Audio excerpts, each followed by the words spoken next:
Let's move on to the story now. Just a day before President Cyril Ramaphosa is expected to table the presidency's budget vote, the economic freedom fighters have vowed to make their presence felt. Various opposition parties are also calling on the president to step aside pending the investigation into theft at his farm in Limpopo in 2020. Criminal charges have been laid against the president by former spy boss Arthur Fraser, and since then there have been mounting calls for the president to take a leave of absence. Let's explore the story further with EFF Deputy President Floyd Shivambu. Floyd, thank you so much for your time this afternoon. The Deputy President was speaking in Parliament earlier, answering questions, and part of what he says is that things have not reached a point where the President must now step aside. But I'd like us to listen to him quickly, and I'd like to hear your response afterwards.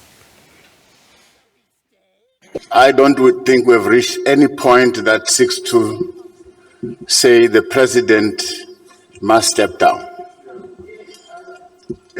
All I know is that a case has been opened and we've allowed the different institutions of our country to investigate and make a determination. And beyond that, probably a decision will be taken after a determination has been made, of which we can't probably jump the gun and say this is going to be the determination. Your reaction? Look, we will not try to dignify what the Deputy President of the ANC said in Parliament today. What we know, as a matter of fact, is that if what is contained in the affidavit by Director General Arthur Fraser is anything to go by, there are so many laws which Mr. Cyril Ramaphosa has violated in South Africa, and he must be held accountable. And he can't be held accountable if he's remaining in the seat of President of the Republic of South Africa, because the police men and women who must investigate him will be afraid of losing their jobs because they are investigating a head of state and government. There are so many laws that possibly could have been violated, inclusive of the Prevention of Organized Crime Act, because what basically is the essence of everything is money laundering.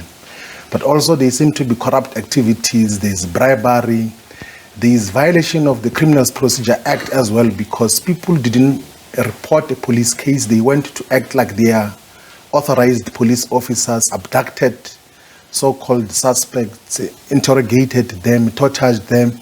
So there's a lot of criminal activities. There's even violation of immigration regulations and laws that is involved in the whole exercise of Ramaphosa trying to conceal the millions of US dollars that are hidden in his farm. So that is one of the issues that is a very weighty issue. We cannot just talk of it as if it's just one ordinary crime when a person has violated a legislation. And in this context, Cyril Ramaphosa is accused of having violated not only domestic laws, but also the international conventions that South Africa is part of. We are a signatory and actually one of the full-time members of the Financial Action Task Force that deals with money laundering, that gives standard regulations in terms of just how much money can be moved from one area to another. So the fact that he had millions of foreign currency in his farm, there has to be a lot of questions. One, as to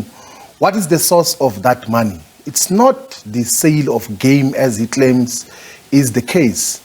There is no game that was sold at his farm. We have got now on good authority that there was no trading of game, there was no auction in the period before the money was stolen by the Namibian nationals, as is claimed currently. So there are so many things that Ramaphosa must have to account to, and he cannot do so when he's still occupying the position of President of the Republic, because it is going to intimidate everyone else who have to do their work openly and thoroughly. I'll get to that as well in just a moment as to what it looks like tomorrow in Parliament. But let's talk about the video, because you mentioned to say that millions are there, and the president, I'm sure you heard him saying that no, it was even lesser of an amount. I watched the video yesterday as the EFF presser was beginning, and it doesn't get to the part. You can only see the lifting of a mattress, and you can't see the money, you can't see the handling in the video.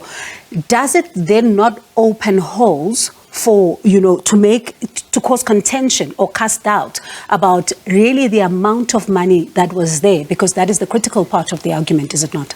So part of the information that is not disputed thus far is that those who stole the money transferred, after having converted it into local currency, they transferred more than 6 million rands to Namibian accounts. That is when the Namibian authorities were able to pick up that there is some wrongdoing, there is some unlawful movements of money and beyond the requirements and beyond the regulations.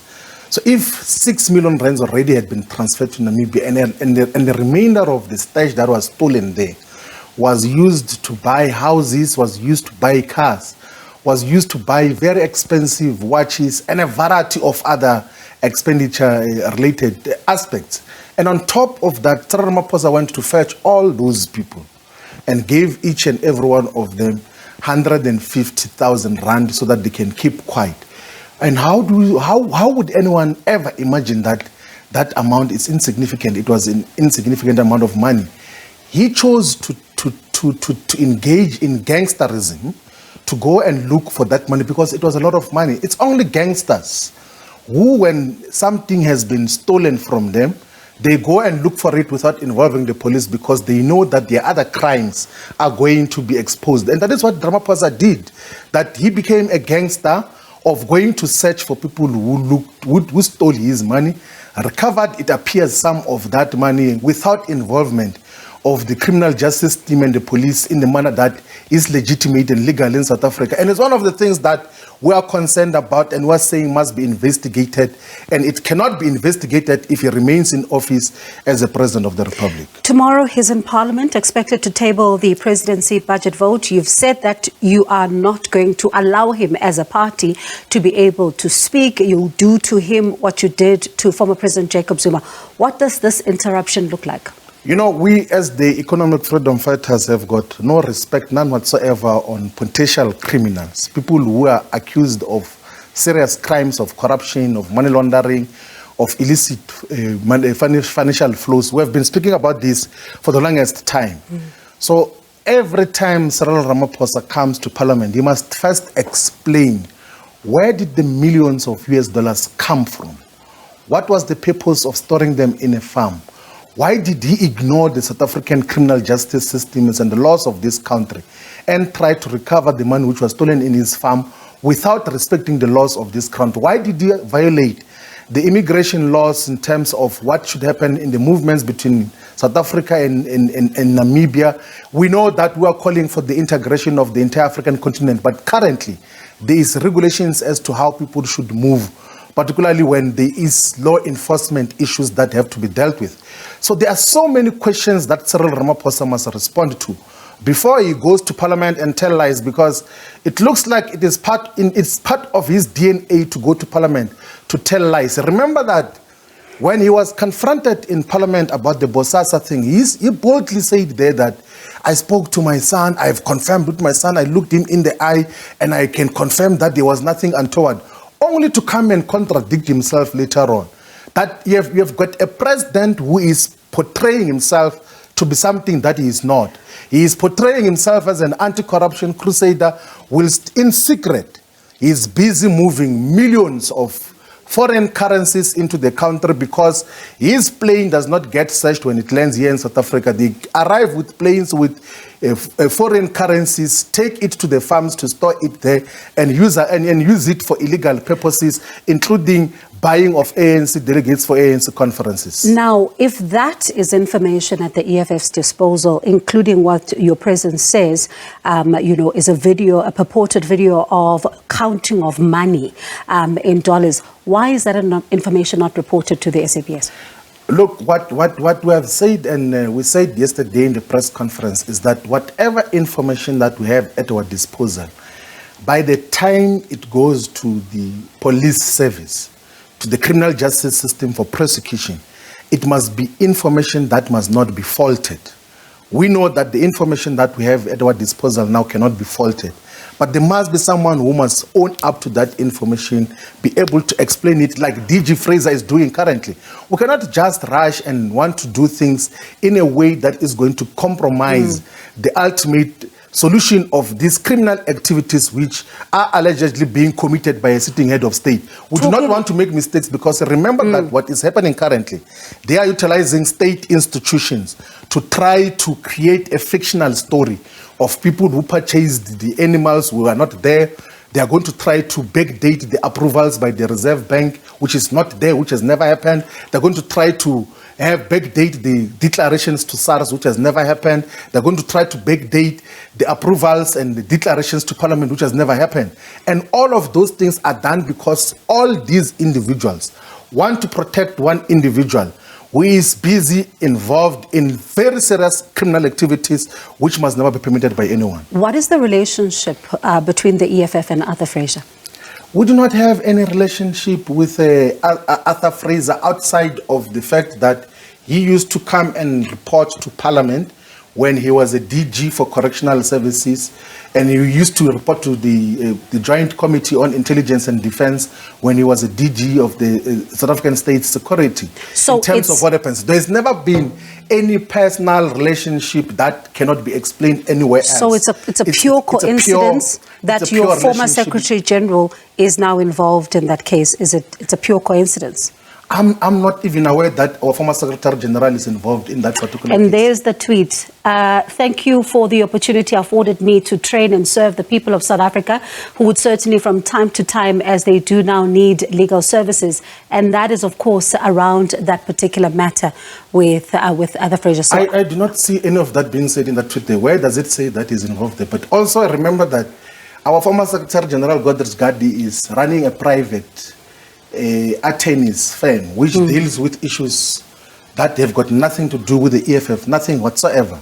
They do not account it. There are so many people who are working in their private capacities as medical doctors, as attorneys, as advocates.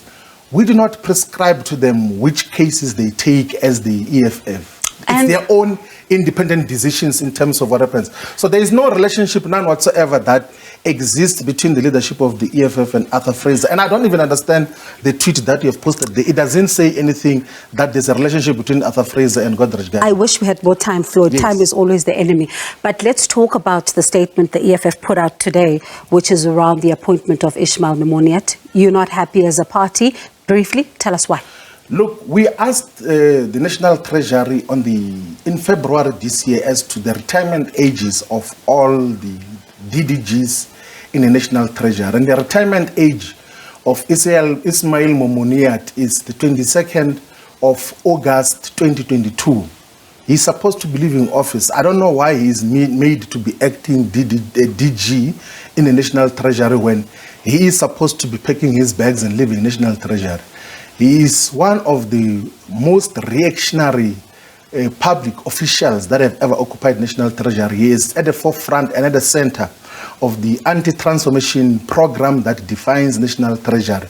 He micromanages everyone else there. But even this acting DG position, all the functions that he has been doing when Dondo was there, he's going to continue to do, because Dondo was not really a Director General of National Treasury. Ismail Mimoniat has always been the DG of National Treasury, controls everything and everyone in that department. Go to Parliament almost all the time when National Treasury comes to the Standing Committee on Finance for either legislation or reporting of the entities. There's 16 entities under National Treasury. It is only this Momo who is coming to speak on behalf of all of them. And you can see with the levels of wasteful expenditure, of lack of proper regulatory framework of our finances, of the low economic growth, of joblessness, of so many crises that are defining South Africa, that National Treasury has not been doing well under the micromanagement and misguidance of Momo. So to put him as an acting DG is just adding salt to wound. It will never help the people of South Africa. Floyd, I wish we had more time, but thank you so much for coming through. That's Floyd Shivambu, the EFF Deputy President.